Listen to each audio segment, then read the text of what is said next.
Aqlni bandalar orasida har xil qilib taqsim qilgan Alloh subhanahu va taolo barakotli zotdir.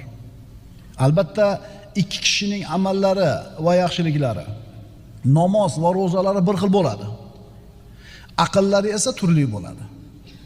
Amallar bir xil bo'laveradi, aql turli bo'ladi. Xuddi Uhud tog'i oldidagi bir zarra kabi. Endi diqqat. Alloh bandalariga aql va ishonchdan ko'ra kattaroq nasibani taqsimlamagan.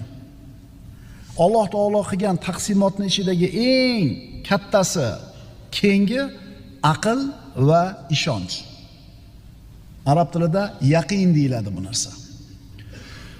Ishonchi bor odamgina o'zini qiylanib topgan pulini, molini, zakotini ato qila oladi.